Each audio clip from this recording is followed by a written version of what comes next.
దేవుని యొక్క వాక్యములో నుండి మత్తయి సువార్త 5వ అధ్యాయము, మాథ్యూస్ గాస్పెల్ చాప్టర్ 5 వర్స్ 4 4వ వచనాన్ని మనమందరం కూడా కలిసి చదువుకుంటాం. మత్తయి సువార్త 5వ అధ్యాయము 4వ వచనాన్ని మనమందరం కూడా కలిసి చదువుకుందాం. దుఃఖపడు వారు ధన్యులు, వారు ఓదార్చబడుదురు. దేవుని వాక్యములో ప్రభువైన యేసుక్రీస్తు వారు కొండ మీద ప్రసంగములో ఆయన ఎన్నో విషయాలు విస్తారంగా సవివరముగా ఆయన ప్రకటించినాడు, ఆయన బోధించినాడు. అందులో ఆత్మను గురించిన విషయాన్ని గురించి ప్రభు మాట్లాడాడు. రెండవది దుఃఖము గురించి మాట్లాడాడు. దుఃఖపడు వారు ధన్యులు, వారు ఓదార్చబడతారు అని ప్రభువు చెప్పాడు. వాస్తవంగా పోయిన వారంలో మనం కొన్ని విషయాలు దుఃఖమును గురించి మాట్లాడుకుంటూ వచ్చాం. దుఃఖపడుట ఎవరు ఇష్టపడరు, దుఃఖాన్ని ఎవరు ప్రేమించరు, దుఃఖమును లేకుండా చేసుకోవడానికి ప్రయత్నం చేస్తారు.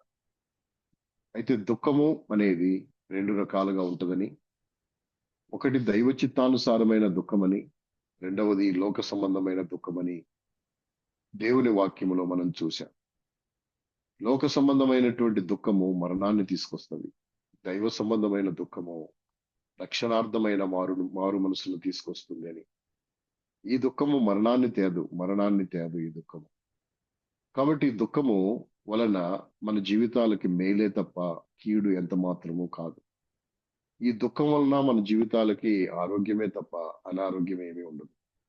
అందుకనే ఆ దుఃఖాన్ని గురించి మనం చెప్పుకుంటూ, ఒకటి దుఃఖము, మొట్టమొదటిగా దుఃఖము మేలు అని చెప్తున్నాం. బైబిల్లో ప్రసంగి గ్రంథం 7వ అధ్యాయం 3వ వచనంలో మనం చెప్పుకున్నాం. అది ఏమనంటే, నవ్వుట కంటే దుఃఖపడుట మేలు అని చెప్పి. దానికి ఉదాహరణగా పాపాత్మురాలైనటువంటి స్త్రీ యేసు ప్రభు దగ్గరికి వచ్చి కన్నీళ్లతో ఆయన పాదములు కడిగి తల వెంట్రుకలు తుడిచి అత్తర పూసి ముద్దు పెట్టుకునుట మానలేదు.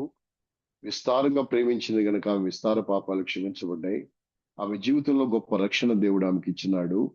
అంతేకాదు సమాధానమును కలిగి ఆమె వెళ్ళినట్లు దేవుని వాక్యంలో మనం చూసాం. తిరిగి రెండవదిగా దుఃఖము అనేది మానవ జీవితాల్లో క్షేమాన్ని తీసుకొస్తుంది అని, దుఃఖము అనేది మానవ జీవితంలో ఎంతో మేలును సమకూర్పును తీసుకొస్తుంది అని దేవుని వాక్యంలో మనం చూడగలిగిన. ఇలా దుఃఖపడుట మేలు దేవుని వాక్యంలో చూడగలిగి. ఈరోజు ఒక విషయాన్ని మనము దేవుని వాక్యంలో ధ్యానం చేస్తాం. దుఃఖపడుట వలన వచ్చే లాభం ఏంటి? దుఃఖపడు వారు ధన్యులు అని చెప్పాడు ప్రభు. కాబట్టి దుఃఖపడటము ధన్యత. ఎట్లా అవుతుంది ధన్యత అనే విషయాన్ని కనుక మనం చూస్తే, దుఃఖపడటం నిజముగానే ధన్యత. ఎందుకనంటే బైబిల్ గ్రంథములో ఆ యొక్క విషయాన్ని గురించి ఒక చక్కని మాట రాయబడింది. రండి, యోబు గ్రంథము 6వ అధ్యాయము, book of Job chapter 6. Book of Job chapter 6, యోబు గ్రంథం 6వ అధ్యాయము. 6వ అధ్యాయములో 2వ వచనాన్ని మనము కలిసి చదువుతాం. Book of Job chapter 6 verse 2. నా దుఃఖము చక్కగా తోచబడును గాక, దాన్ని సరి చూచుటకై నాకు వచ్చిన ఆపద త్రాసులో పెట్టబడును గాక. కాబట్టి ఇక్కడ మాట మనం చదివాం, నా దుఃఖము చక్కగా తోచబడును గాక అని. దుఃఖాన్ని తోచటం ఏంటి? తోచటం అంటే ఒక త్రాసులో తూచుట, కాటాలో తోచటం, లేకపోతే బ్యాలెన్స్ లో మన యొక్క దుఃఖాన్ని కొలత వేయటం, తూయుట. ఉదాహరణకి ఒక కేజీ ద్రాక్షలు కావాలి అంటే ఆ ద్రాక్షలను తూకమును వేసి ఎలా తూస్తాడో తూచుట. నా దుఃఖము తోచబడును గాక అన్నాడు. అంటే ఎంతో దుఃఖము కలిగి ఉన్నాడు యోబు. ఈ యోబు దుఃఖం కలిగి తాను అంటాడు, నా దుఃఖాన్ని దేవుడు తూచునుగాక అన్నాడు. నిజమేనా? దుఃఖాన్ని తూస్తారా? మన వెయిట్‌ని మనం తూసుకోవచ్చు. లేకపోతే ఏదైనా వస్తువులను మనం తూయవచ్చు. దుఃఖాన్ని తూస్తారా? దుఃఖం ఎలా తూయబడుతది? అంటే నిజమే. దేవుడు మన దుఃఖాన్ని గూడా తూచుచున్నాడు. తూయబడుతుంది దుఃఖము గూడా. ఎలాగూ అది అంటే బైబిల్ గ్రంథములో ఒక మాట వ్రాయబడింది. కీర్తన గ్రంథములో 56వ కీర్తన. 56 Psalm 56. Psalm 56 verse 8. Psalm 56 verse 8. కీర్తనల గ్రంథము 56వ కీర్తన 8వ వచనం. నా సంచారములను నువ్వు లెక్కించి ఉన్నావు. నా కన్నీళ్లు నీ బుడ్డిలో నుంచబడి ఉన్నవి. అవి నీ కవిలలో కనబడును గదా. నా కన్నీళ్లను నీ బుడ్డిలో ఉంచబడి ఉన్నవి. అవి నీవు కవిలలో కనపడును గదా. కవిలలో అంటే పుస్తకములో. నా సంచారములంటే మన నరకలు. నా కన్నీళ్లు బుడ్డిలో నుంచబడి ఉన్నది. అంటే కన్నీళ్లను తూయాలి అంటే అవి పట్టాలి. అవి ఒక చోట కలెక్ట్ చేయాలి, గ్యాదర్ చేయాలి. కన్నీళ్ళన్నీ గ్యాదర్ చేస్తే, కలెక్ట్ చేస్తే అప్పుడు వాటిని తూయటానికి వీలవుతుంది, తూయడానికి శక్యమవుతుంది. అయితే ఇప్పుడు మన కన్నీళ్లు, మనం కార్చిన కన్నీళ్లు అవి నిజంగానే తూయబడతాయా? తూయబడతాయి. ఎందుకంటే తూయబడాలంటే వాక్యంలో రాయబడింది, అవి నీ బుడ్డిలో నుంచబడి ఉన్నవి. దేవుని దగ్గర ఉన్న బుడ్డిలో మన కన్నీళ్లు ఉంచబడ్డాయి. మన కన్నీళ్లు ఉంచబడినప్పుడు వాటిని ఆయన తోస్తాడు. కాబట్టి మన కన్నీళ్లు వ్యర్థంగా పోవట్లేదు. దేవుడు కన్నీళ్లను వ్యర్థంగా పోనిచ్చేవాడు కాదు. ఈ లోకములో మనము వేటి కొరకు ఏడ్చినాము, దుఃఖపడ్డాము, కన్నీరు కార్చినాము. కానీ దేవుని సన్నిధిలో కార్చిన కన్నీరు ఏది వ్యర్థంగా పోదు. ప్రతి కన్నీటి బొట్టుకి ప్రతిఫలాన్ని మనం పొందగలుగుతాం. ప్రతి దేవుని దగ్గర, దేవుని సముఖములో, దేవుని పాదాల దగ్గర, దేవుని కొరకు, దేవుని కార్యాల కొరకు, ఆత్మీయమైన స్థితి కొరకు మన జీవితంలో కార్చిన ప్రతి కన్నీటి బొట్టుని, దాని ఫలాన్ని మనం అనుభవించగలుగుతాం. ఇది వాస్తవం. ఇది అక్షర సత్యము. ఇది వాస్తవమైన విషయం. లేఖనములో కూడా ఉందా ఈ వాస్తవమైన విషయం? అంటే లేఖనములోనే ఉంది. లేఖనములో, బైబిల్లో ఈ విషయాన్ని మనము సంపూర్ణంగా ఎరగవచ్చు. ఎలాగంటే దేవుడు కొన్ని విషయాలను పర్టికులర్ గా చూస్తాడు. ఏంటి ఆ విషయాలంటే, హృదయమును చూస్తాడు. మనిషి యొక్క హృదయాన్ని దేవుడు చూస్తాడు. దేవుడు పై రూపాన్ని చూడగానే హృదయాన్ని చూస్తాడు. రెండవదిగా విశ్వాసమును చూస్తాడు. హృదయములో ఉన్న విశ్వాసాన్ని చూస్తాడు. అంటే విశ్వాసమును చూచే దేవుడు ఆయన. హృదయాన్ని చూస్తాడు. మనలో ఎంత విశ్వాసం ఉందో చూస్తాడు.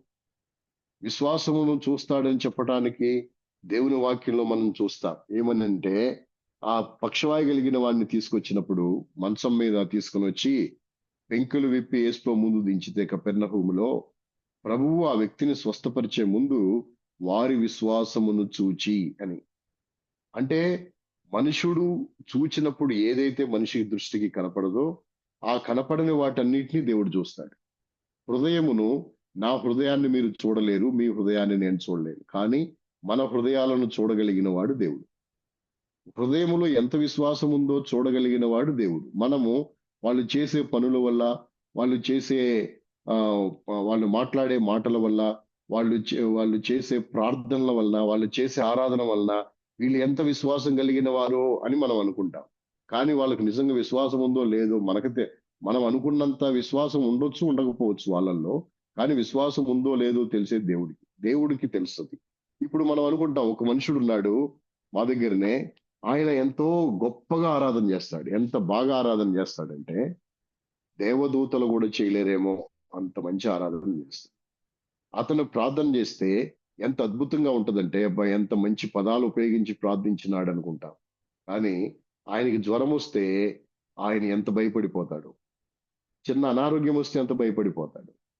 దేవుడున్నాడు గదయ్యా, దేవుడు స్వస్థపరుస్తాడు అని మనం ఎంత చెప్పినా ఓదార్పు పొందలేడు. ఆయన ధైర్యపరచబడలేడు. అంటే అంత అవిశ్వాసం కలిగి ఉంటాడు. అంటే ఇప్పుడు మనం వాళ్ళ ప్రార్థనలు బట్టి మనం అబ్బా! వీళ్ళెంత విశ్వాసం కలిగినోళ్ళని మనం అనుకోవచ్చు గానీ, అది ఆ విశ్వాసం అనేది మనం చూడలేం. కొలత వేయలేం. కానీ దేవుడు విశ్వాసాన్ని చూచే దేవుడు. అంతేకాదు కన్నీళ్లను గూడా చూస్తాడు దేవుడు. కన్నీళ్లను చూచు దేవుడు. హృదయాన్ని మాత్రమే కాదు, కన్నీళ్లను దేవుడు చూస్తాడు. అందుకనే బైబిల్ గ్రంథంలో ఆ మాట మనం చదువుతాం. యెషయా గ్రంథము 38వ అధ్యాయం. Isaiah chapter 38. Isaiah chapter 38 verse 5. 5వ వచనము. Isaiah chapter 38 verse 5. నీవు తిరిగి హిజ్కియా యొద్దకు పోయి అతనితో ఇట్లనము, నీ పితరుడైన దావీదునకు దేవుడైన యెహోవా నీకు సెలవిచ్చున్నదేమనగా, నీవు కన్నీళ్లు విడుచుట చూచితిని, నీ ప్రార్థన నేను అంగీకరించి ఉన్నాను. కన్నీళ్లు విడుచుట చూచితిని. దేవుడు కన్నీళ్లను చూచే దేవుడు. నిజమే. మన హృదయమును మాత్రమే కాదు, విశ్వాసమును మాత్రమే కాదు, మన కన్నీళ్లను కూడా దేవుడు చూస్తాడు. అంటే దుఃఖపడుట వలన మన కన్నీరు తూచబడుతుంది. దుఃఖపడుట వలన మన కన్నీరు లెక్కించబడుతుంది. అందుకనే ఎవరైతే దుఃఖము కలిగి ఉంటారో వారు ధన్యులు. తూచబడితే లాభం ఏంటి? మన కన్నీరు చూస్తే లాభం ఏంటి? అంటే కన్నీరును చూచి దేవుడు దాటిపోయేవాడు కాదు. కన్నీరును చూచి నిలబడిపోయే దేవుడు.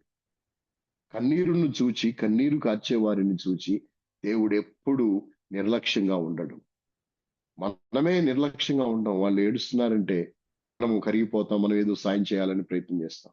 ఒకవేళ మనం కోపములో మన కోపాన్ని తెప్పించే వాళ్ళు వాళ్ళు ఏడుస్తున్నారంటే వాళ్ళు అలాగే ఏడుస్తారు. వాళ్ళు వేషాలేస్తారు. వాళ్ళు నాటకాలు ఆడుతున్నారని చెప్పి మనము అలా తప్పించుకుంటాం. కానీ దేవుడు హృదయాన్ని చూచే దేవుడు, విశ్వాసాన్ని చూచే దేవుడు. దేవుని దగ్గరకు వచ్చి కన్నీరు కారిస్తే, ఆయన పాదాల దగ్గర కన్నీరు కారిస్తే, దుఃఖపడితే డెఫినెట్లీ దేవుడు మేలు చేస్తాడు. ఎంత మేలు చేస్తాడు?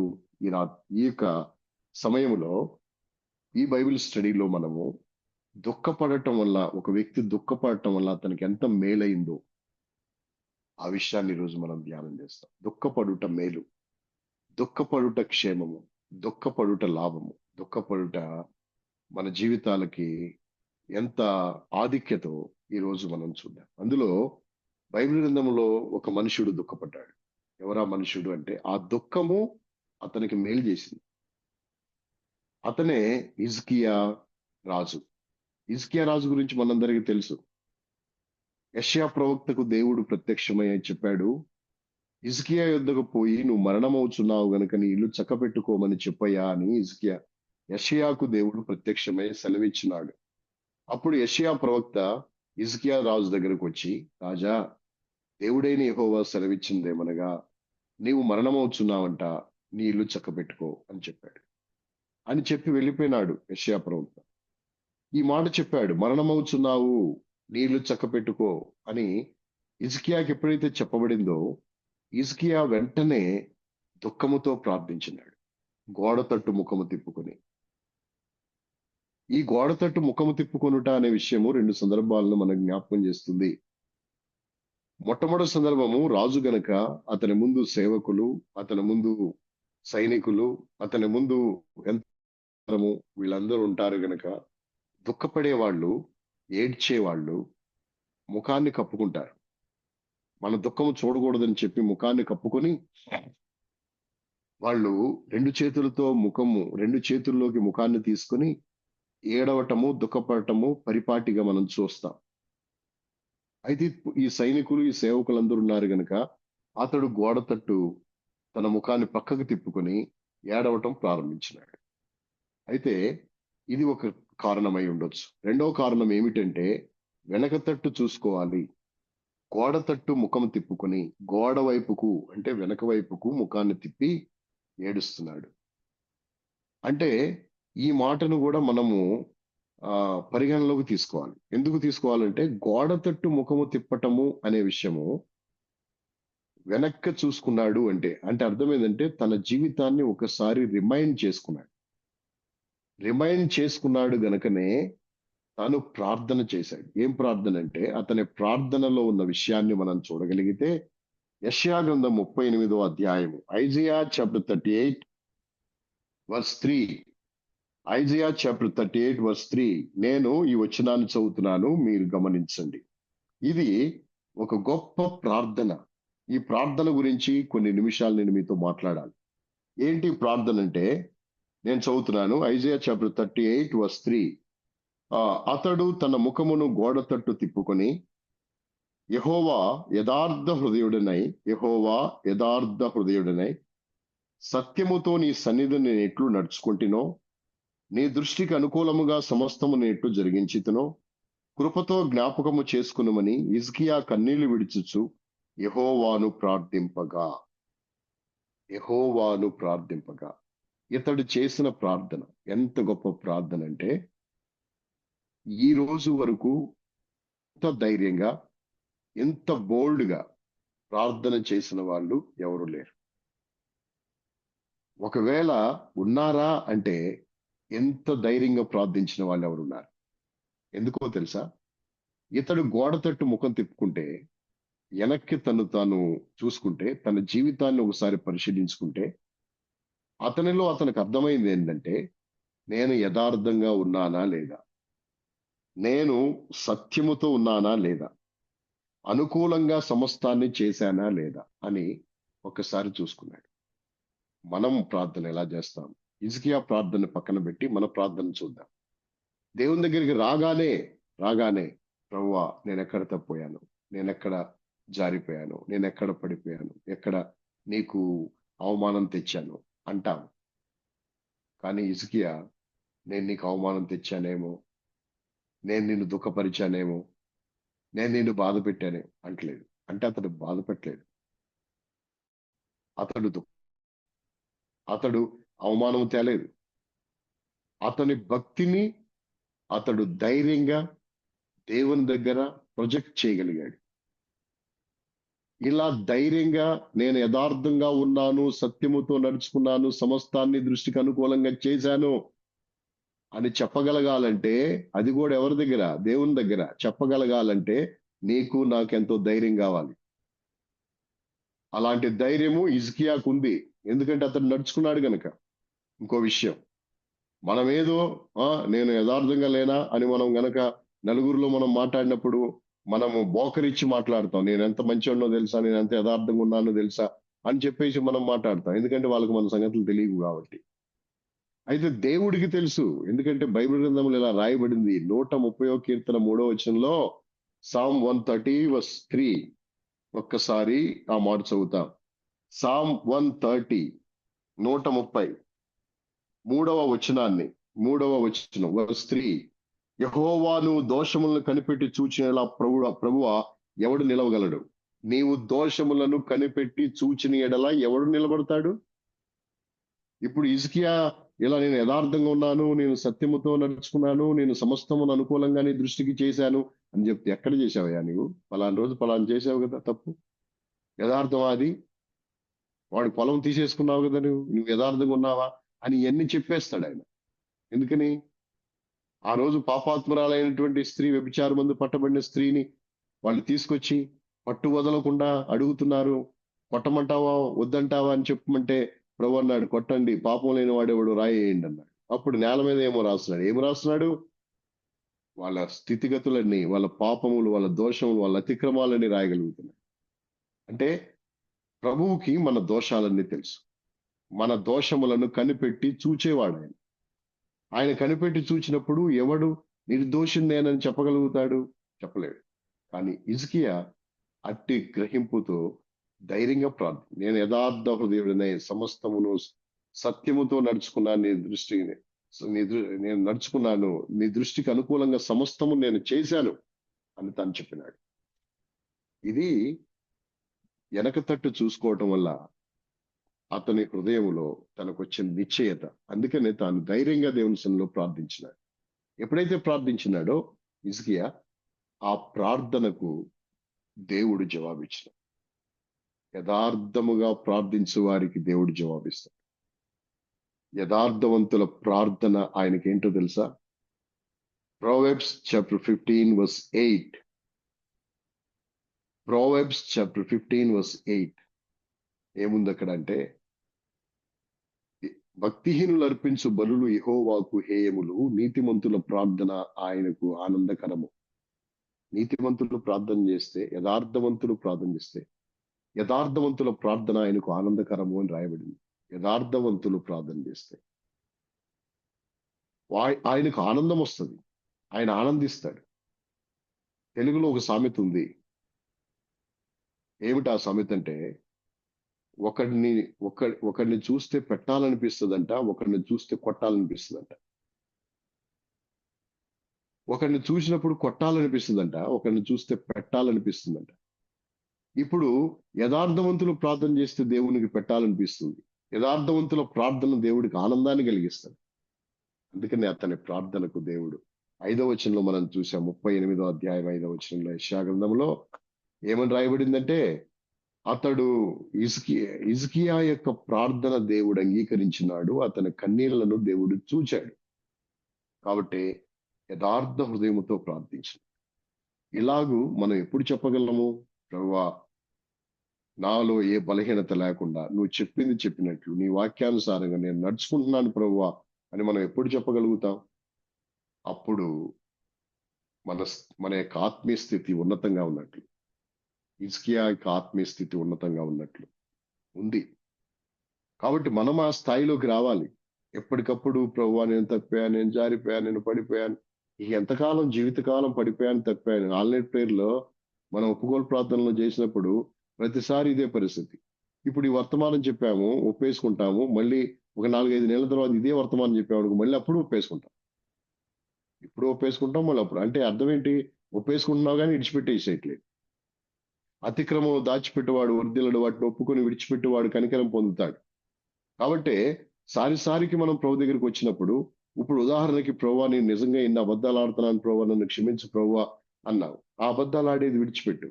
ఒక్కసారి విడిచిపెట్టలేవు, నిదానంగా విడిచిపెట్టిన తర్వాత మళ్ళీ నీవు ఈ తప్పుని మళ్ళీ ఒప్పుకోకూడదు ఇంకా. అంటే ఆ తప్పు నీలో ఉండకూడదు, మనలో ఉండకూడదు. మళ్ళా మనం ఆ తప్పుని ఒప్పుకోవాల్సిన అవసరం రాకూడదు. అప్పుడే మనము అన్ని విషయాల్లో పరిపూర్ణంగా చేయబడే వాళ్ళం అవుతాం. కాబట్టి హిజ్కియా జీవితంలో మనం చూడగలిగాం, అతడు తాను చెప్పగలిగినాడు ఏమనంటే, యథార్థ హృదయుడనై సత్యముతో నేను నడుచుకున్నాను, సమస్తము నీ దృష్టికి అనుకూలంగా ఎలా చేశాను, కృపతో జ్ఞాపకం చేసుకో అని తాను చెప్పినాడు. ఇది దేవునికి ఇష్టమైనటువంటి ప్రార్థన. అందుకే దేవుడు ఏం చేసినాడు? వెంటనే అతని ప్రార్థన విన్నాడు, అతని కన్నీళ్లను దేవుడు చూచాడు. కన్నీళ్లతో ప్రార్థించినాడు కదా, ఈ కన్నీళ్లను దేవుడు చూచి వెంటనే యెషయా ప్రవక్త వచ్చి నువ్వు మరణమవుతున్నావు, నీ ఇల్లు చక్కబెట్టుకొని ఎప్పుడైతే చెప్పాడో, చెప్పినప్పుడు చెప్పేసి వెళ్ళిపోతున్నాడు. అతడు ఇంకా ఆ గవిని అంటే చివరి గేటు దాటక ముందే, 1వ గేటు, 2వ గేటు, 3వ గేటు దాటక ముందే వెంటనే దేవుడు మరలా ప్రత్యక్షమయ్యాడు యెషయా ప్రవక్తకి. యెషయా, మళ్ళీ నువ్వు వెనక్కి వెళ్ళి చెప్పు. చెప్పాను కదా మీకు చెప్పమన్నది, మళ్ళీ వెళ్ళమంటారేంటి? మళ్ళీ ఇప్పుడు వెళ్ళి చెప్పు. ఏం చెప్పు? నీవు కన్నీళ్లు విడిచుట చూచింది నీ ప్రార్థన నేను అంగీకరించి ఉన్నాను, నువ్వు చావవు, నీకు ఇంకా 15 సంవత్సరాల ఆయుష్ నీకు ఇచ్చాను అని చెప్పు అన్నాడు. అప్పుడు మరలా యెషయా ప్రవక్త వచ్చి, రాజా నువ్వు చావు అంట, నీ ప్రార్థన దేవుడు విన్నాడంట, నీవు కన్నీళ్లు విడిచుట దేవుడు చూచాడంట, 15 సంవత్సరాల ఆయుష్ నీకు ఇచ్చాడంట. ఎంత మంచి మాట! ఎంత ప్రార్థనకు జవాబు! కన్నీళ్లకు ప్రతిఫలము. అంటే నేను ఇప్పుడు చెప్పాలి ఏమనంటే, అతని కన్నీళ్లను దేవుడు బుడ్డిలో పట్టటమే కాదు, తూచాడు. ఆ కన్నీళ్లకు ప్రతిఫలాన్ని దేవుడిచ్చాడు. అతని ప్రార్థనకు జవాబు దేవుడిచ్చాడు. అందుకే దుఃఖపడుట ధన్యత, దుఃఖపడువారు ధన్యులు. ఇతడు ఎక్కడెక్కడో ఏడవలేదు, ఎక్కడెక్కడో దుఃఖపడలేదు, దేవుని దగ్గర దుఃఖపడ్డాడు, ప్రార్థనలో దుఃఖించినాడు, కన్నీరు కార్చినాడు. అతని ప్రార్థన దేవుని దృష్టికి అంగీకారమైంది. అతని కన్నీళ్లు తూచబడ్డాయి, గుడ్డిలో కొట్టబడ్డాయి. చిన్నప్పటి నుండి ఇప్పటి వరకు మనం ఏడ్చినాం. చిన్నపిల్లలు ఎక్కువ ఏడుస్తూ ఉంటారు. ఎప్పుడైనా మన తల్లి మన కన్నీళ్లు పట్టిందా? ఒకవేళ తుడిచిందేమో మన కన్నీళ్లు, పట్టారా? ఎవరు పట్టలేదు మనకండి. కానీ దేవుని దగ్గర కార్చిన ప్రతి కన్నీటి బొట్టు దేవుడు పడుతున్నాడు. వాటిని తూస్తున్నాడు. ఆ తూకానికి తగ్గట్లు ప్రతిఫలాన్ని నీకు ఇస్తున్నాడు. ఈ దేవుని యొక్క గొప్పతనం అది.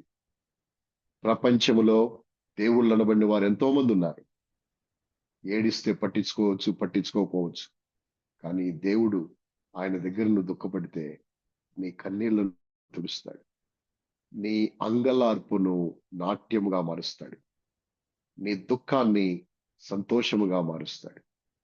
ఎంతో గొప్ప దేవుడు. ఇలాంటి దేవుడు నీ జీవితంలో కలిగి ఉన్నందుకు, మన జీవితంలో కలిగినందుకు మనం ఎంతో ధన్యులు. అందుకనే ఈ మనుషుడు దుఃఖపడుట ఎంత మేలంటే ఆయనే చెప్పాడు, మనం చెప్పుకోవడం కాదు. దుఃఖపడటం నాకు ఎంత మేలైందంటే 38వ అధ్యాయము Isaiah chapter 38 verse 17. Isaiah chapter 38 verse 17. 38:17 యెషయా గ్రంథం. మిక్కుటమైన ఆయాసము నాకు నెమ్మది కలుగుటకు కారణమాయను. మిక్కుటమైన ఆయాసము నాకు నెమ్మది కలగటానికి. ఆయాసపడ్డాను, దుఃఖపడ్డాను. ఈ దుఃఖము నాకు నెమ్మది తెచ్చింది. దుఃఖము నాకు నెమ్మది వచ్చింది. దుఃఖం వలన నేను నెమ్మదిగా ఉన్నాను. ఆ రోజు నేను దుఃఖపడకపోతే, దేవుని మీద అలిగుంటే అప్పుడే చంపేస్తావా నన్ను, నేనేం తప్పు చేశానని అని దేవుణ్ణి దూషించి ఉంటే, తిట్టి ఉంటే, లేకపోతే తిరిగి ఉంటే ఆ పరిస్థితి వేరుగా ఉండేది. ఈ రోజు మన వర్తమానం ఉండేది కాదు హిజ్కియాను గురించి. అయితే ఆ రోజున దుఃఖపడుట, ఆయాసపడుట, మిక్కుటమైన ఆయాసము నెమ్మది కలగటానికి కారణమైంది ఆ భక్తుని జీవితంలో. ఇప్పుడు దుఃఖపడటం వల్ల, ఆ రోజున దుఃఖపడటం వల్ల, ప్రార్థన చేయటం వల్ల, దుఃఖములో కన్నీరు, ప్రార్థన. ఈ దుఃఖములో ఈ ప్రార్థనలో దుఃఖము, కన్నీరు రావటం వల్ల ఎంత మేలైందంటే 5 రకాలైన మేలు అతనికి కలిగినాయి. హిజ్కియా జీవితంలో దుఃఖము 5 మేళ్లను తీసుకొచ్చింది. హిజ్కియా జీవితంలో దుఃఖం 5 మేలు తీసుకురావడం ఏంటి? అన్ని మేళ్ళు వచ్చినాయా? దుఃఖపడితే అన్ని మేళ్ళు వస్తాయా? వస్తాయి. మొట్టమొదట మేలు ఆయుష్ అతనికి ఇవ్వబడింది. మొట్టమొదట మేలు ఆయుష్యము ఇవ్వబడింది. మన కాలగతులు, మన దినాలు అన్ని లెక్కించబడ్డాయి. ఎక్కడ లెక్కించబడ్డాయి? దేవుని సముఖములో లెక్కించబడ్డాయి. బైబిల్ గ్రంథంలో రాయబడింది, నియమింపబడిన దినములలో ఒకటైనా కాకమునిపే నీ దినములన్నీయు ఆయన గ్రంథములో లిఖితములాయను. నేను ఎన్ని దినాలు బ్రతికేది ఆయన లెక్కలో రాసినాడు. మనము సంవత్సరాలు లెక్కేసుకుంటాం, దేవుడు దినాలు లెక్కేస్తాడు. దేవుడు దినములు లెక్కిస్తున్నాడు, మనము సంవత్సరాలు లెక్కేస్తాం. నీకెన్ని సంవత్సరాలు, ఎన్ని సంవత్సరాలని చెప్తాం. కాదు, మనం లెక్కేయాల్సింది సంవత్సరాలను కాదు. కొన్ని సంవత్సరాలకి 365 రోజులు ఉంటాయి, కొన్ని సంవత్సరాలకి 366 రోజులు ఉంటాయి. కాబట్టి సంవత్సరాల లెక్క కాదు దేవుడు తీసుకునేది. దేవుడు తీసుకునేది దినముల లెక్క. దినముల లెక్క కాబట్టి మనము కూడా లెక్క పెట్టాల్సింది దినముల లెక్కనే. ఆ మాటను బైబిల్ గ్రంథంలో మనం చూడగలం. రండి, సామ్ 90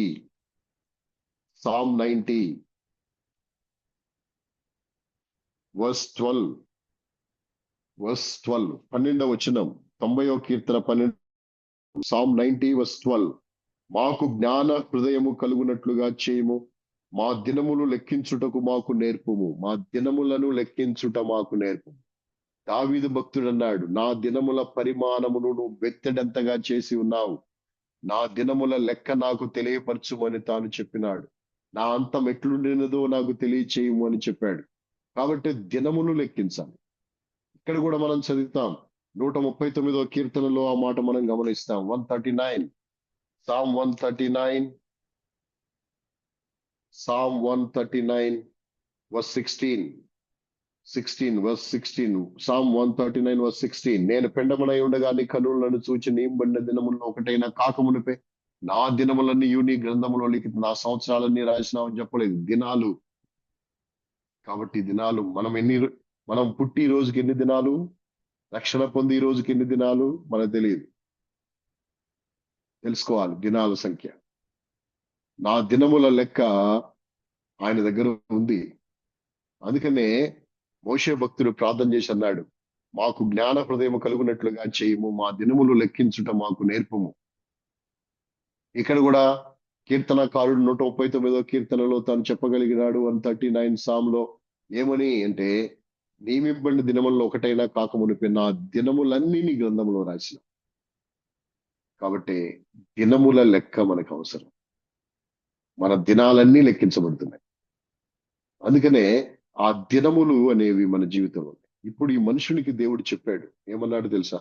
నీవు చావవు, నీవు చావు, నీకు నేను ఆయుష్నిస్తాను. మనం ఎన్ని దినాలు బ్రతకాలో దేవుడికి తెలుసు కదా. అయితే దేవుడు ఆయుష్నిచ్చినాడు. ఎన్ని సంవత్సరాల ఆయుష్ ఇచ్చినాడు? 15 సంవత్సరముల ఆయుష్యము నేను నీకు ఇచ్చుచున్నాను అన్నాడు. 15 సంవత్సరాల ఆయుష్యము అంటే ఆయుష్ను దేవుడిచ్చిన 15 సంవత్సరాలు. దుఃఖపడుట వలన, కన్నీరు కార్చుట వలన ధన్యత ఏమంటే ఆయుష్యము. ఆయుష్ ఇచ్చినాడు దేవుడు. ఇస్తాడా దేవుడు? దేవుని వాక్యంలో ఉంది, నీవు జీవించు సంవత్సరములు అధికములగును అని చెప్పినాడు. కాబట్టి జీవించే సంవత్సరాలను దేవుడు అధికం చేస్తాడు.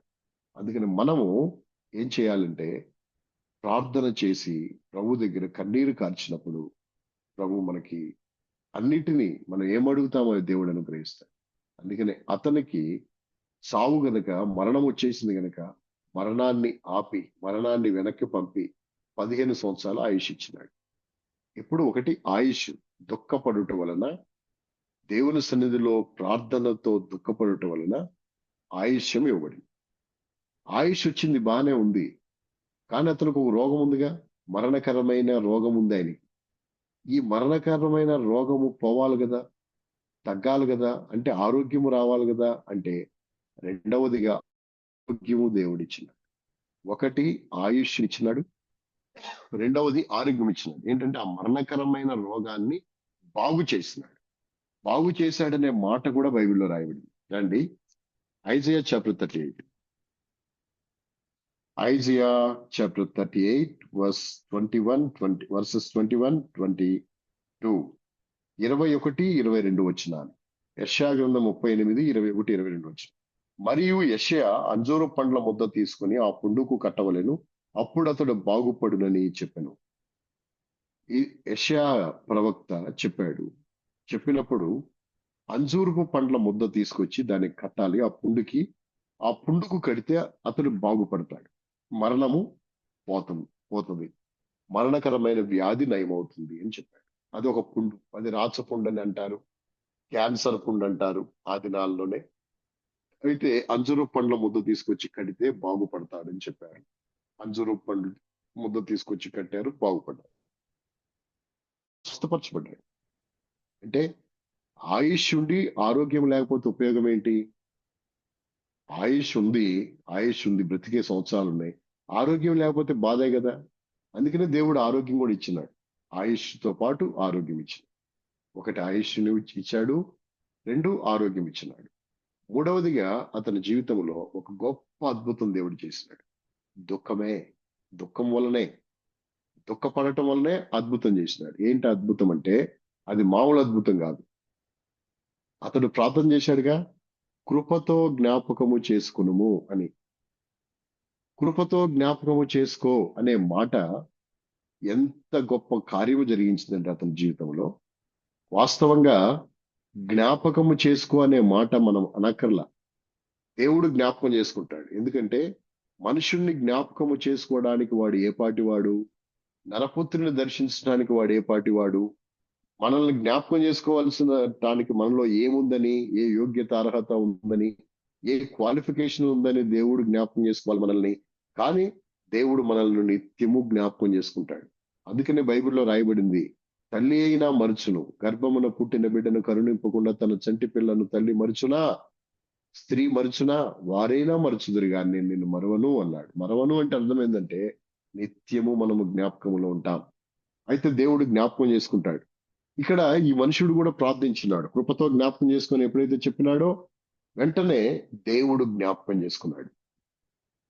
అతన్ని జ్ఞాపకం చేసుకొని అతనికి ఆయుష్ ఇవ్వటము, రెండవదిగా ఆరోగ్యం ఇవ్వటం మాత్రమే కాకుండా అతడు చేసిన ప్రార్థనను బట్టి అతని జీవితంలో కలిగిన అద్భుతం ఏంటంటే, ఒక విషయం జ్ఞాపకం పెట్టుకోండి. ఏంటి ఆ విషయం అంటే, హిజ్కియా దావీదు సంతతిలో రాజు, యూదా గోత్రములో రాజు.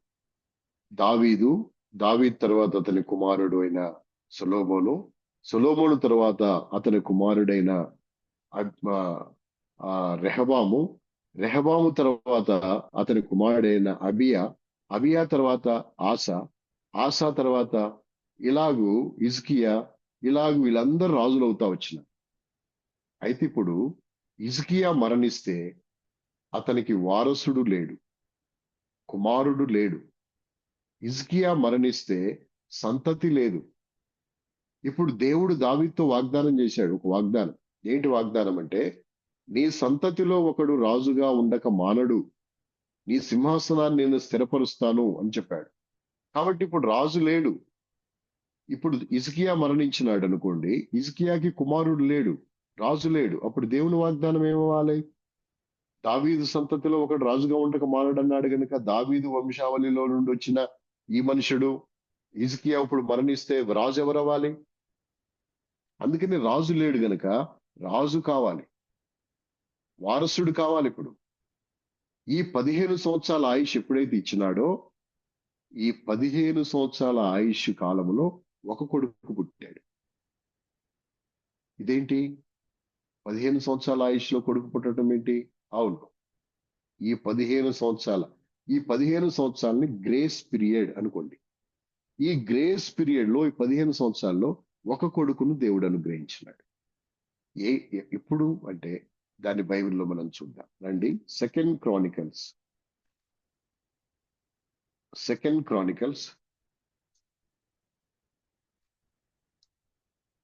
Chapter 32. Second Chronicle chapter 32 verse 33. 32 verse 33. Second Chronicle chapter 32 verse 33.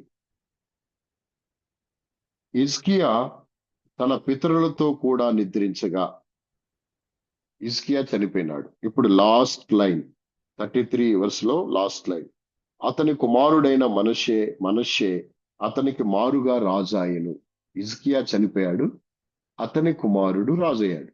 అతని పేరు మనష్షే రాజు అయినప్పుడు అతని వయసు ఎంత? ఇప్పుడు 33, chapter 33. Second Chronicle chapter 33 verse 1. Second Chronicle chapter 33 verse 1. మనష్షే ఏలనారంభించినప్పుడు 12 ఏండ్ల వాడై యెరూషలేములో 55 సంవత్సరములు. 12 ఏండ్లు అంటే హిజ్కియాకి గ్రేస్ పీరియడ్ 15 ఇయర్స్ ఇచ్చినప్పుడు, ఈ 15 ఇయర్స్ లో 3 సంవత్సరాలప్పుడు, ఈ గ్రేస్ పీరియడ్ లో 3వ సంవత్సరం అప్పుడు కుమారుడు పుట్టాడు అతను. హిజ్కియా చనిపోయే సమయానికి అతని కుమారునికి 12 ఏండ్లు.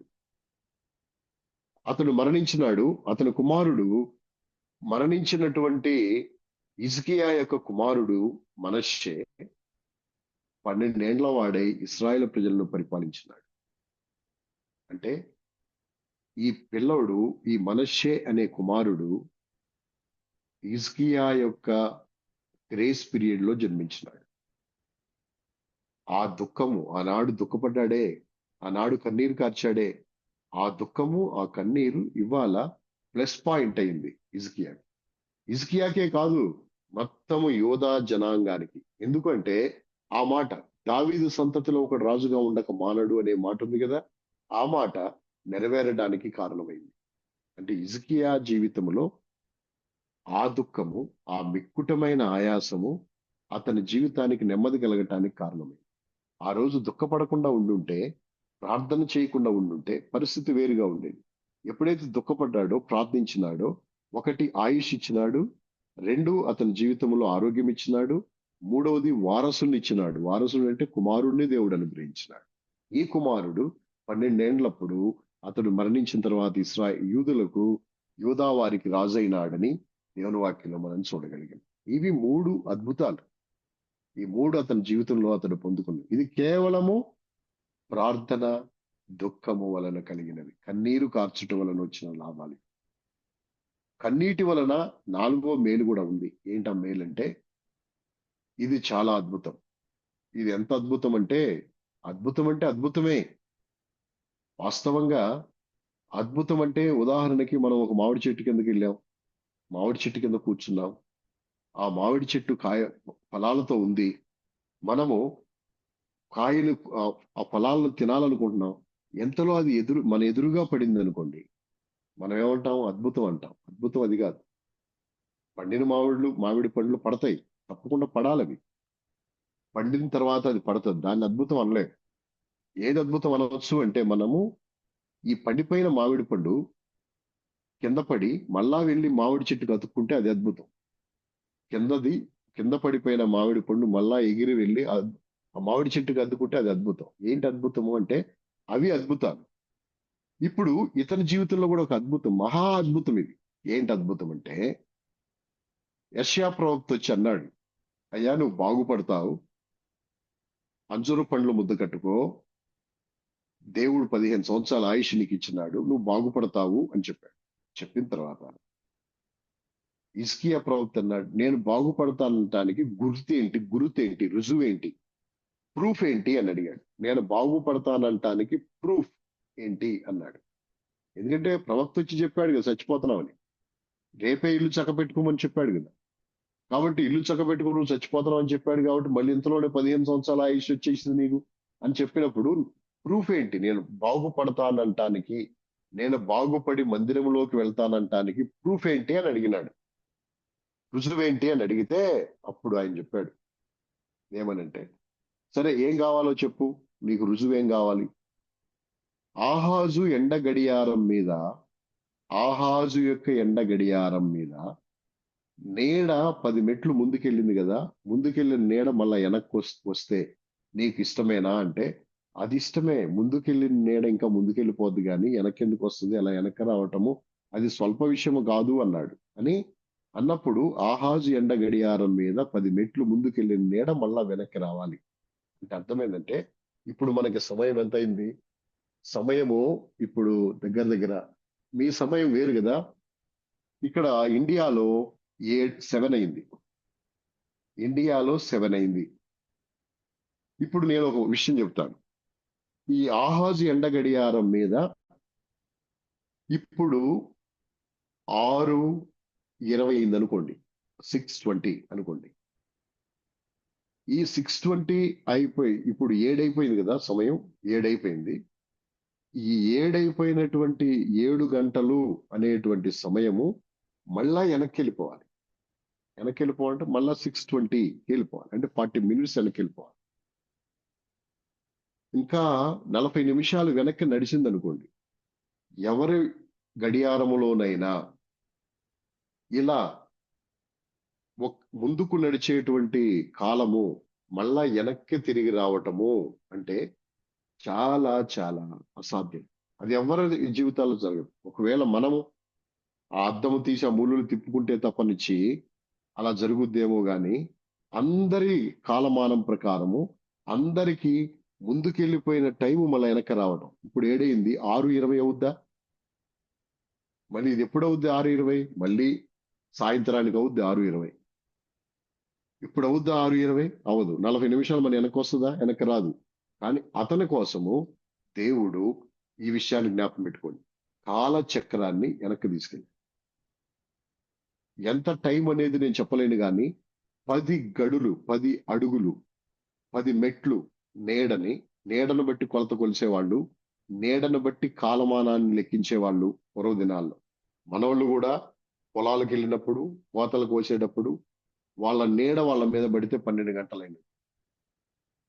అలాగూ నీడను బట్టి వాళ్ళు భోజనానికి వెళ్ళేవాళ్ళు. ఇంతవరకు టైం లేదు, వాచీలు లేవు, సెల్ ఫోన్లు లేవు, ఏమీ లేవు గనక వాళ్ళు ఆ నీడను బట్టే భోజనానికి వెళ్ళేవాళ్ళు.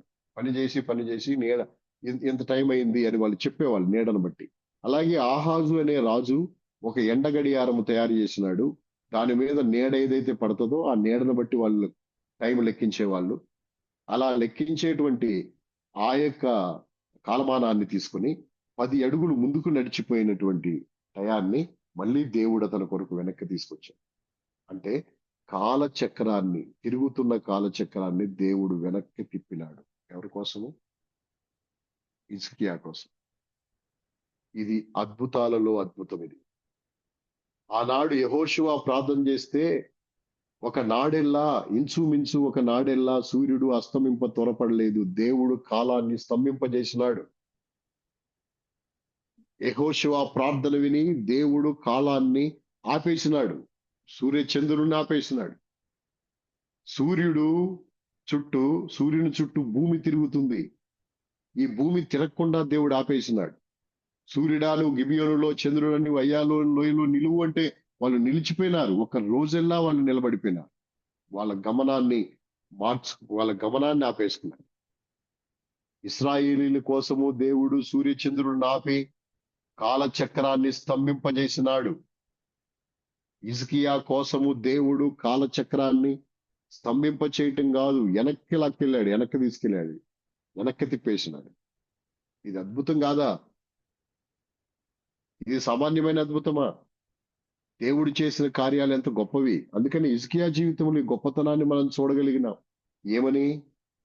అతడు కన్నీరు విడుచుట, అతడు ప్రార్థన చేయుట, కాలచక్రాన్ని వెనక్కి తీసుకెళ్ళడం. ఇది అద్భుతం. ఇది 4వ అద్భుతం. మొట్టమొదటిది ఆయుష్నిచ్చినాడు. రెండవది ఆరోగ్యం ఇచ్చినాడు. మూడవది అతని జీవితంలో అతనికి కుమారుణ్ణి అనుగ్రహించినాడు, రాజును అనుగ్రహించినాడు, రారాజుని ఇచ్చినాడు, యువరాజునిచ్చినాడు. నాలుగవది అతని యొక్క జీవితంలో కాలచక్రాన్ని వెనక్కి తీసుకెళ్ళాడు. అతనికి అద్భుతం జరగటానికి అతడు గుర్తడిగితే ఆ గుర్తుగా దేవుడి గొప్ప కార్యాన్ని చేయగలిగినాడు. అలా వెనక్కి తీసుకెళ్ళిపోయినాడు కాలచక్రం. ఇది నాసా శాస్త్రవేత్తలు కూడా ప్రూవ్ చేశారనేది అప్పుడప్పుడు వాట్సాప్ లో నేను చూసినట్టు గుర్తు.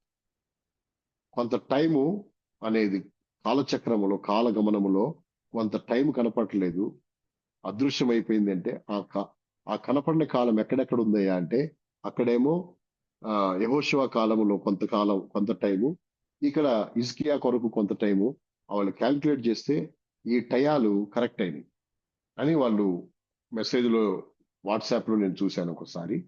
కాబట్టి ఇలాగూ అతని కొరకు కాలచక్రాన్ని వెనక్కి తీసుకెళ్ళగలిగినాడు దేవుడు. ఇది ఆ దుఃఖమునకే, ఆ దుఃఖం యొక్క ప్రతిఫలమే ఇది. 5వది, అతడు బాగుపడ్డాడు, మందిరానికి వెళ్ళాడు. ఎందుకంటే పుండు కలిగిన వాడు, రసి కారుతున్నవాడు మందిరానికి పోకూడదు, ధర్మశాస్త్రంలో రాయబడింది. అందుకే ఈ మనుషుడు మందిరానికి పోలా. ఇప్పుడు ఇతడు దేవుని మందిరానికి వెళ్ళాడు. ఎందుకంటే బాగుపడ్డాడు గనక, ఆరోగ్యం పొందాడు గనక, ఆయుష్ వచ్చింది గనక ఇప్పుడు మందిరానికి వెళ్ళాడు. మందిరమునకు వెళ్ళిన తర్వాత అతడు ఒక గొప్ప కీర్తన రాశాడు. ఆ మాటను మనము ఐజియా చాప్టర్ 38, 5వ మేలు అతని జీవితంలో ఏముందో నేను చదువుతున్నాను. Isaiah chapter 38 verse 9. Isaiah chapter 38 verse 9, 9వ వచనం. యూదా రాజైన హిజ్కియా ఆరోగ్యం పొందిన తర్వాత అతడు రచించిన కీర్తన, ఒక పాట రాసినాడు. ఆ పాట మనకు కూడా ఉంది, మన పాటల పుస్తకంలో కూడా ఉంది ఆ పాట. హిజ్కియా రాసిన పాట మన పాటల పుస్తకంలో కూడా ఉందా అంటే ఉంది. ఇతడు రాసిన పాటలోని కొన్ని పదాలు తీసుకుని మనం కూడా ఒక పాట రాస్తున్నాం. ఏం పాట అది అంటే, మిక్కిలి శ్రమలో నెమ్మది కలిగే, మిక్కిలి శ్రమలో నెమ్మది కలిగే, నాశన గోతిలో నుండి లేపి, నాశన గోతిలో నుండి లేపి, నీవిపు వెనుక నా పాపములు, నీవిపు వెనుక నా పాపములు పారవేసితివీవు,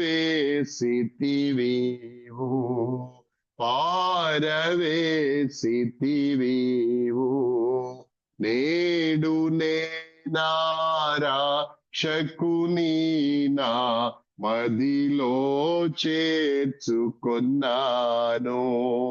నేడు నేనా రక్షకుని నా మదిలో చేర్చుకొన్నాను. సమాధాన సంతోషము సమాధాన సంతోషము అనుభవించితి నేను అనుభవించితి నేను నేడు నేను నా రక్షకుని నా మదిలో చేర్చుకున్నాననే పాటలో ఈ 17వ వచనం ఉంది. ఏ 17వ వచనము? యెషయా గ్రంథం ఐజియా చాప్టర్ 38:17 17వ వచనాన్ని తీసుకుని ఆ పాట రాసినారు. అంటే ఆ మిక్కుటమైన ఆయాసము నాకు నెమ్మది కలగటానికి కారణమైంది నీ ప్రేమ చేత నా దోషము నా పాపములను నీ వీపు వెనుక తట్టు నా పాపములను నీవు పారవేసితివి అని తాను చెప్పినాడు. అంతేకాదు మనం ప్రతిసారి ఆరాధనప్పుడు ప్రార్థనప్పుడు ఒక మాటను ఉపయోగిస్తాము. ఆ మాట ఏంటో తెలుసా? సజీవులే కదా నిన్ను స్తుతిస్తారు అనే మాట. ఎవరిచ్చారు ఈ స్టేట్మెంట్? హిజ్కియా ఇచ్చిన స్టేట్మెంటే. ఆ స్టేట్మెంట్ ఎక్కడుంది? 19వ వచనం 38:19 ఐజియా 38:19 సజీవులే కదా నిన్ను స్తుతించుదురు. ఈ దినము నేను సజీవుడే నిన్ను స్తుతించున్నా. సజీవులే నిన్ను స్తుతిస్తారనే మాటను మనం అప్పుడప్పుడు వినియోగపరుస్తూ ఉంటాం. అలా ఉపయోగించే ఆ మాటని ఎక్కడి నుండి వచ్చింది ఇది అంటే, ఎవరు ఉపయోగించినారు ఇదంటే హిజ్కియా భక్తుడు ఉపయోగించింది. కాబట్టి 5వది ఒక గొప్ప కీర్తన రాసినాడు ఆ మనిషి. దుఃఖము వలన 5 మేళ్లు అతని జీవితంలో. దుఃఖపడు వారు ధన్యులు అని చెప్పాం కదా. దుఃఖం వలన 5 మేళ్లు జరుగుతున్నాయి. అందులో మొట్టమొదటి మేలు, అతనికి దేవుడు ఆయుష్నిచ్చినాడు. 2 ఆరోగ్యం ఇచ్చినాడు. 3 అతనికి కుమారుణ్ణి వారసుని ఇచ్చినాడు. 4 అతని కొరకు కాలచక్రాన్నే వెనక్కి తీసుకువెళ్ళాడు. 5 అతడు ఒక గొప్ప కీర్తన రాయగలగటానికి దేవుడు కృప ఇచ్చినాడు. ఆ రోజు ఈ దుఃఖపడకుంటే, గోడ తట్టు ముఖము తిప్పుకొని ఏడవకుండా ఉంటే, ప్రార్థన చేయకుండా ఉంటే ఈ మేళ్ళు ఏమయ్యాయి? మరణమై ఉండేవాడు. ఇప్పుడు ఆ దుఃఖము మరణాన్ని తేలేదు, ఆయుష్ను తీసుకొచ్చి. ఈ లోక సంబంధమైన దుఃఖం మరణాన్ని తెస్తే, దైవ చిత్తానుసారమైన దుఃఖము మేలుళ్ళు మన జీవితాల్లో కలిగిస్తుంది. అందుకనే ఆనాడు కొండ మీద ప్రసంగంలో ప్రభువు చెప్పాడు, దుఃఖపడువారు ధన్యులు అని చెప్పినాడు. దుఃఖపడువారు ఎంత ధన్యులు కదా. అందుకనే ఈ దినమున మన జీవితంలో మనము మనుషుల దగ్గర కాదు, ఎవరెవరో దగ్గర కాదు, దేవుని దగ్గరికి వచ్చినప్పుడు దుఃఖపడితే అది మన జీవితాలకు ధన్యతను తీసుకొస్తుంది. కన్నీటితో ప్రభు దగ్గర ఉంటే అది మన జీవితాలకు ఎంతో మేలుని తీసుకొస్తుంది. తిరిగి ఇంకో సంగతి కూడా నేను మీకు చెప్పి ముగిస్తాను. ఆ సంగతి ఏమంటే, దుఃఖపడటం వల్ల మనకి మేలు. ఏంటి ఆ మేలు అంటే? సంతోషం కలుగుతుంది. దుఃఖపడటం వలన సంతోషం వస్తుంది. దుఃఖపడితే సంతోషం రావటం ఏంటి? సంతోషం కోసం దుఃఖపడాలా మనం? కొన్ని సార్లు దుఃఖకరమైన పరిస్థితులు మన జీవితంలోకి అనుమతించబడినప్పుడు మనం దుఃఖపడతాం. అదే దుఃఖం ఎప్పుడు ఉంటుందా? ఉండదు. కానీ సంతోషాన్ని దేవుడు ఇస్తాడు. లేఖనములో రాయబడింది ఆ మాట. రండి దేవుని వాక్యములో నుండి యోహాను సువార్త 10వ అధ్యాయం, జాన్స్ గాస్పెల్ చాప్టర్ 16.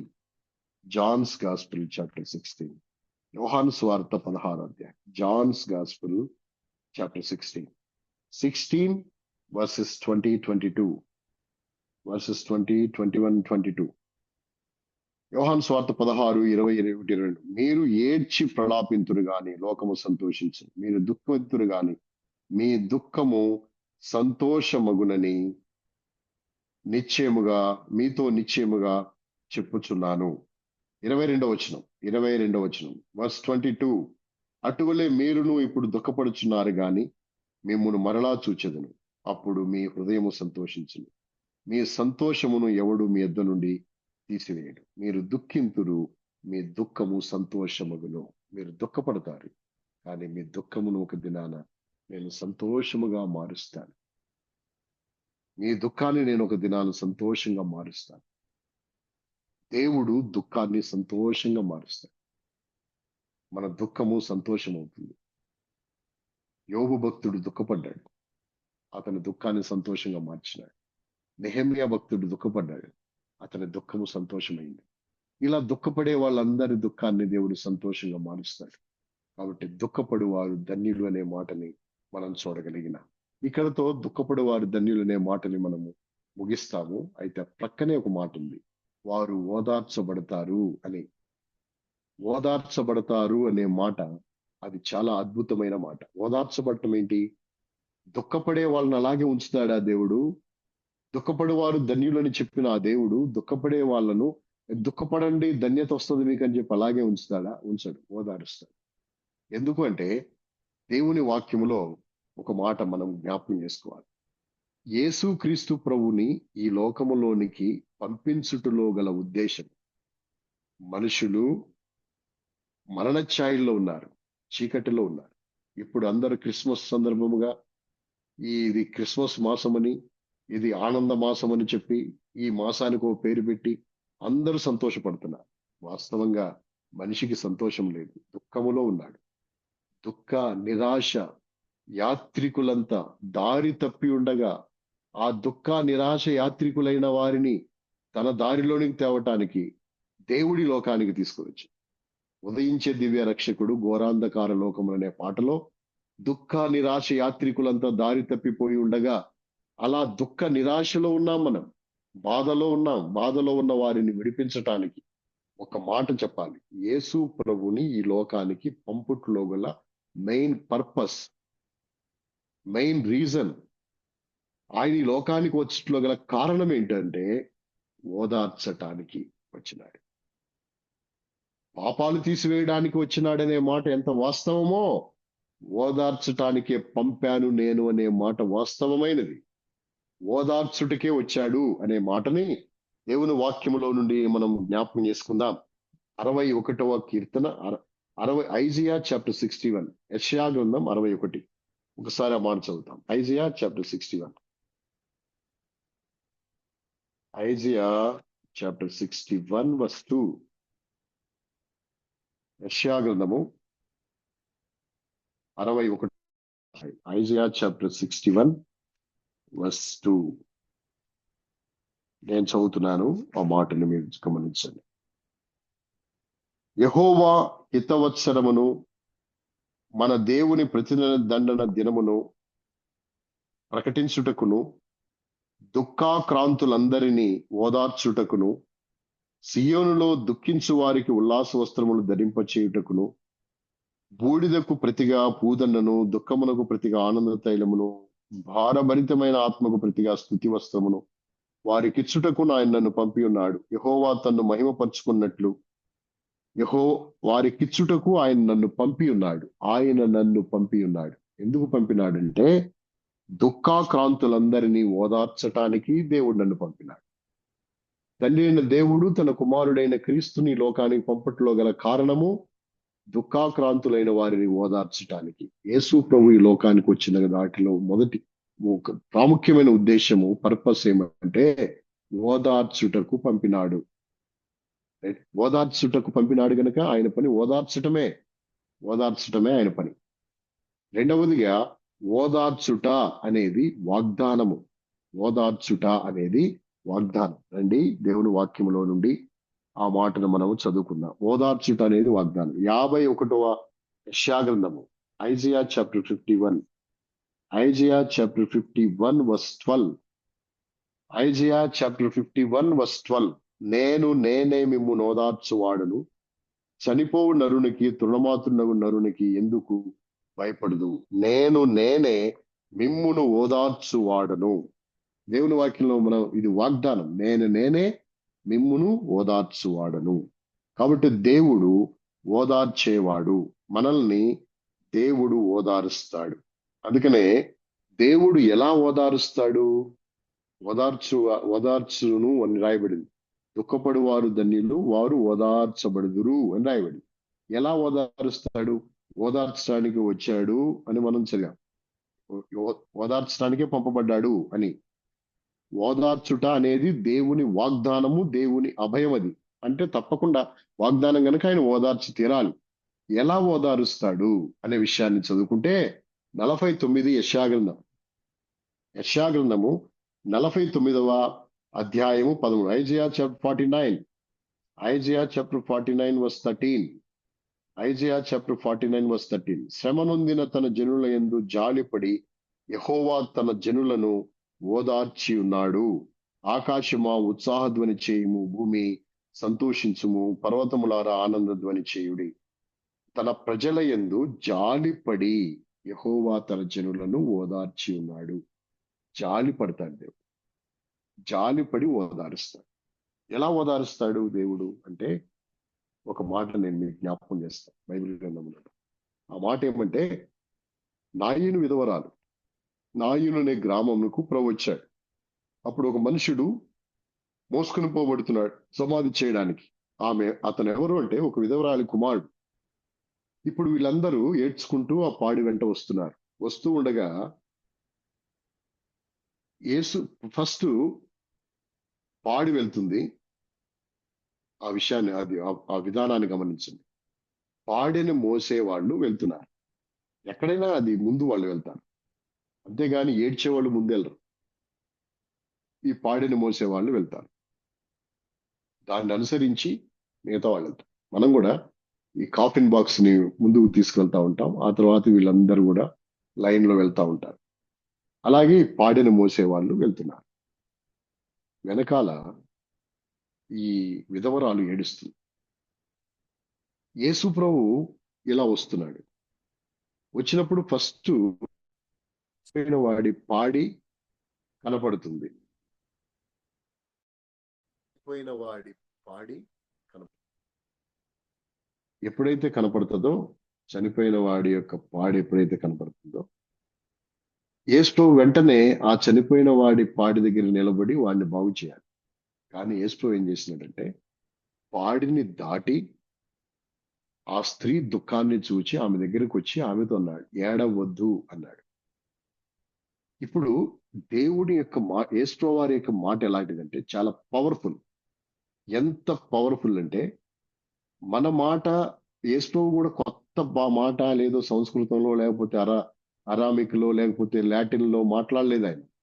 వాళ్ళ భాషలోనే ఇంకో మాట చెప్పాడు. ఏం మాట చెప్పాడు? ఏడవద్దు అని చెప్పాడు. మనము కూడా చనిపోయిన ఇంటికి వెళ్ళినప్పుడు, చనిపోయిన వాళ్ళ ఇంటికి వెళ్ళినప్పుడు ఇదే మాట, ఏడవద్దమ్మా, అతని రోజులు అయిపోయింది, చచ్చిపోయినాడు, ఏడవద్దు, ఈ మాటలే మనం చెప్తాం. యేసు కూడా అదే మాట చెప్పాడు. ఏం కొత్త మాట ఏం చెప్పలేదు. ఏదో మర్మయుక్తమైన మాటను కూడా ఆయన ఏం చెప్పలేదు. ఏడవద్దు అన్నాడు. ఏడవద్దు అని చెప్పినప్పుడు ఆమె అప్పటికే కొన్ని వందల మంది చెప్పుంటారు ఆమెకి ఆ మాట, ఏడవద్దు ఏడవద్దు ఏడవద్దు అని వచ్చిన వాళ్ళందరూ చెప్పుంటారు. అయినా ఆమె ఏడుపు ఆపలేకపోయింది. ఎప్పుడైతే యేసు వచ్చి ఏడవద్దు అన్నాడో, ఆమె ఏడుపు ఆపిన తర్వాతే, నేను అనుకుంటున్నాను ఏడుపు ఆపిన తర్వాతే, యేసు ఏడవద్దు అన్నప్పుడు ఆమె ఎప్పుడైతే ఏడుపు ఆపేసిందో అప్పుడు మళ్ళీ వెనక్కి వచ్చి పాడిని ముట్టుకున్నాడు. పాడిని ముట్టుకున్నప్పుడు మోసే వాళ్ళు నిలబడ్డారు. అప్పుడు ప్రభు అన్నాడు, చిన్నవాడ లెమ్ము అన్నాడు. ఎప్పుడైతే లెమ్ము అన్నాడు, వాడు లేచిన. అంటే ప్రభువు ఓదార్చినట్టు ప్రపంచంలో ఎవరు ఓదార్చలేరు. మన దుఃఖమునకు ఓదార్పు కూడా ఉంది. ఓదార్చే వాళ్ళు ఉన్నారు. నువ్వు దుఃఖములో మునిగిపోయి మునిగిపోయి మునిగిపోయి నష్టపోవాలన్న దేవుని ఉద్దేశం కాదు.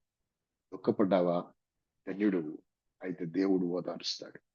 అందుకనే దేవుడు ఓదార్చే దేవుడు అని దేవుని వాక్యంలో మనం చూడగలిగాం.